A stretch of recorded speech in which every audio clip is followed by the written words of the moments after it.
Okay, so Community is a great show. At least the first three seasons are. Still a great show. It's so fun and clever and innovative and hilarious, honestly. So today I, the film watcher, shall be ranking all four Christmas episodes of Community, or holiday episodes, as it would be said at Greendale Community College. Yeah. Mr. Winter. God, I love this show. It's so great. Anyway, get started. Number 4 in last place is Intro to Knots from season 4. Now, season 4 is usually pegged as the gas leak season. I would say it's somewhat accurate. I mean, it is kind of lacking in some of the charm of the first three seasons. It's definitely not as good. But I mean, I don't think it's bad. I don't hate it or dislike it even. In fact, I do not think it's the worst season of this show. I'd say season 6 is worse, and maybe even season 5 is worse. I don't know. I have to watch this show again. But yeah, overall, for an episode of season 4, which is not the best, I still think this is a very fun episode. You got the group kidnapping one of their history professors to determine why he gave them a failing grade, and he didn't actually give them a failing grade. He gave them a C minus, but due to a mix-up, they thought that he gave them a failing grade, which is just a funny thing that they do. So, yeah. And then you get this particular professor, Professor Cornwallis, played by Malcolm McDowell, who just torments them for the entirety of this episode, and it's so fun to watch as the group is like, okay, we gotta stay focused, we gotta stay together, and then he just rips them apart, and then he ends up escaping the bind. What am I saying? He ends up escaping the knot, which is why the episode's called Intro to Knots, because they didn't tie the knot properly, or at least they don't think they did. It's a nice, heartfelt episode. Not one of the best, but it's fun. There are some season 4 isms, if you will, that hold it back. For example, Troy and Britta are in a romantic relationship, and that just seems like an odd thing to do with those two characters. I mean, yeah, maybe they hinted at it, but this is like a full-on romantic relationship, which is weird that they never did that with Jeff and anyone. Like, Jeff and Britta had relations, but they weren't, like, dating, really. But this is, like, actual dating, and it just feels weird. You got the whole Changnesia thing. I could buy into this if Chang wasn't secretly reporting to some big boss who's just, like, nefarious and trying to do all this stuff. But no, at the end of the episode, he says, he calls this mysterious person, who is, I won't spoil it, but it's revealed to be an enemy from the show previously, but it's okay. And he's just, like, saying, I don't know, I don't remember what he says exactly, but he says something about how he did something bad, how he purposefully didn't tie the knot properly, so there's that. And then, of course, there's the poorly explained absence of Pierce. So Pierce is played by Chevy Chase, who is a historically difficult to work with man, apparently.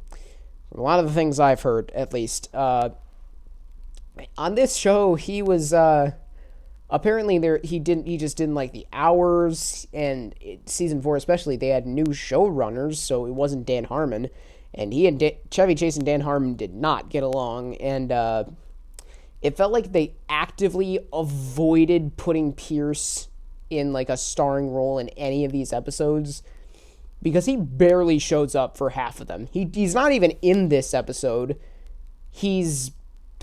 And they just don't really do anything with him. It's kind of sad, because Pierce is great in the first 3 seasons. Yes, he's horrifically offensive, but it's like, it's kind of fun to watch this stupid old man be a complete idiot and have no idea. But yeah, there are those things that kind of irk me a little bit, but still a really, really fun episode. Number 3 is Comparative Religion from season 1. Now, there's a whole theme in here about how pretty much every member of the group is a different religion. Shirley is Christian, Troy is Jehovah's Witness, Annie is Jewish, Abed is Muslim, Britta is atheist, Jeff is agnostic, Pierce is in a cult where he's apparently a level 6 laser lotus. That's just a funny little running gag that actually kept up until Pierce's death in season 5. So, yeah. But anyway, this is a fun episode. It's not a gimmick episode, or I don't know if a gimmick, it's not like it doesn't do like a parody sort of thing. It's just fun. So it's not as unique as some of these other ones, but it's just a fun episode. You got Jeff in here is trying to he stands up for Abed to this bully dude named Mike, who's played by Anthony Michael Hall, also known as Brian from The Breakfast Club. I don't really like The Breakfast Club that much. I don't know. I didn't really get into it that much, but it's kind of a fun detail that Anthony Michael Hall played this geeky, nerdy dude in The Breakfast Club, and now he's playing this ridiculous bully character who just like yelling at people's faces and trying to act super cool. He's just absolutely hilarious, and he and Joel McHale, they just play off of each other so well, and it's just really fun to watch them together. And then you got the big fight at the end, which is so over the top and ridiculous, like this show is a lot of the time, and it's really, really funny. Shirley in this episode, she's kind of like trying to make everything about Christmas while kind of also trying to be accepting of everybody else's religions, but not really being that accepting. And by the end, throughout the episode, she's like, she wants Jeff to handle the situation in a peaceful way, but when he doesn't, she's like, you can't come to the party. And by the end, she shows up, she has his back, and then when Mike just punches him when Jeff is trying to be nice, she just goes all out on these bully dudes, and it's so fun to watch, and the ending is very, very nice.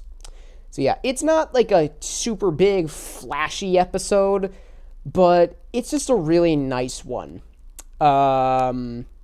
Number 2, regional holiday music from season 3. It's a musical episode. Do I need to say more? I will say more, but yeah. It's just such an energetic, ludicrous episode that's so much fun to watch, as every member of the group gets like brainwashed by music. It's weird, but it's great. It's really, really funny. It's like it happens to Abed first. He gets Troy in it. They get Annie in on it. And it's just really fun to watch every member of the group get possessed by Christmas spirit and being obsessed with regionals, because they fill in for the Glee Club, who were copyrighted. That was funny. So yes. And you got this character named Mr. Radisson, or Mr. Rad in there, played by Taron Killiam. It's the only thing I've seen him in, but he is really, really funny in this episode. He's just super lighthearted and fun and jokey and stuff.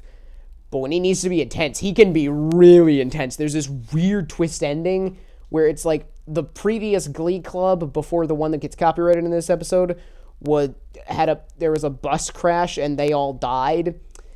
And when Britta gets up to sing in the final act of this episode, Mr. Rad steps up and says, "You could let me have a bunch of Christmas stuff or there could be another bus crash." And it's like, it's so ridiculous. They never come back to it. Mr. Rad never shows up again. We can just assume that he got away with murdering the last Glee Club, but wow. And then, of course, there's the songs. They are all really, really amusing. You got this one about Glee, this big Christmas rap number that's so goofy, but it's so much fun. There's one that combines a bunch of different music styles from different decades, where Abed and Troy are trying to convince Pierce to get in on their regional joy, and Annie tries to do this weird number where she like tries to, I don't know, seduce Jeff into joining the regional cause or whatever. It is really funny. And all of the songs are really catchy and stuff. It's just a great episode. And then the ending ends with this version of the first Noel where it's just this choir singing in the background as the gang just sits down and watches a Christmas special. And then the last line of the song is, "We'll see you all after regionals." That rhymes with Noel. It's very funny. It's a great episode. But number one, without question, is Abed's Uncontrollable Christmas from season 2. Oh, man. It's such a heartfelt and emotional and funny episode. And it does everything so well. It's like, it's all stop motion animated, and it looks great. It looks fantastic. I'm not sure. They must have done like actual stop motion animation. If this is CG, it is ridiculously impressive. I doubt it was CG because, this is like, if it was CG, it would not look this good. But this must have been actual stop motion animation. It looks really, really good. It's like, it's so the setup of this episode is Abed is having this delusion that everything is stop motion animated. And so they try to get him help from Ian Duncan, played by John Oliver, who is very funny and a huge jerk because he's just trying to profit on Abed's psychological state being what it is. And so throughout this episode, Abed takes the group on this journey that's not an actual journey, but it's like a journey through Winter Wonderland that none of them can see, but he can see, but because he's having this delusion of sorts. And then, so Duncan like tries to get him to remember what triggered his belief that everything is in stop motion.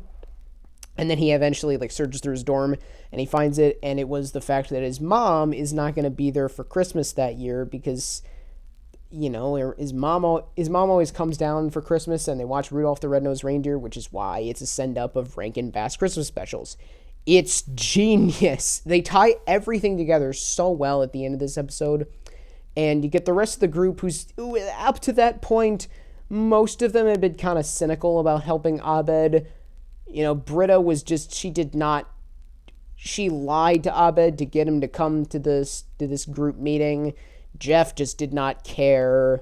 Shirley was just being condescending because of her religion and thinking that Christianity is better than everything else. And, but Troy and Annie stick with Abed. But the one that's surprising is Pierce.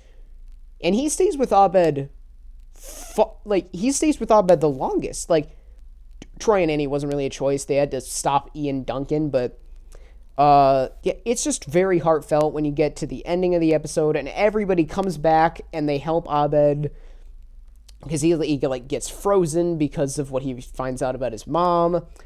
And it's so sweet when he just starts unfreezing and it kind of looks like tears are running down his cheeks. It's just so sweet.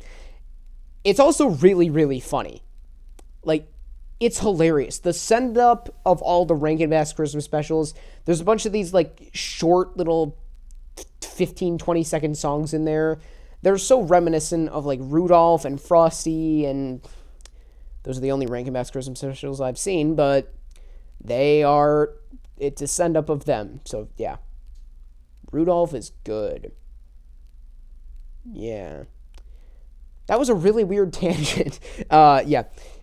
Abed is my favorite character on this show, and I love the episodes that go into like his emotional state and how he is kind of fragile, and just the way he looks at people and the world in general is just so unique, but in a way flawed because he has trouble connecting with people, and TV is the thing that makes the most sense to him, which is weird because TV usually makes no sense. I wonder what Abed would think if he was confronted with this show if he wasn't actually in this show. That would be interesting, but yeah. Anyway, the episodes that deal with Abed's emotional state are usually like really good episodes, some of the better of the show. And this one, I think does it the best. Like, there are some really good examples. There's the one in season 5. I think it's called Geothermal Escapism, where they do this whole the floor is lava thing. It's really cool. But no, this episode easily does it the best. This might be my favorite episode of the show. It's either this or the fistful of paintballs and a few paintballs more from season 2. Those are great episodes, but I don't know. This might actually be my favorite. So yeah, there you go. I'm seeing Spider-Man No Way Home tonight. Yeah, that had nothing to do with the rest of this video, but I am very excited. I've avoided all spoilers. Awesome. But anyway, what do you guys think of Community? Share your own ranking in the comments below. Thank you for watching. Remember to like and subscribe, keep calm and watch on, and happy holidays.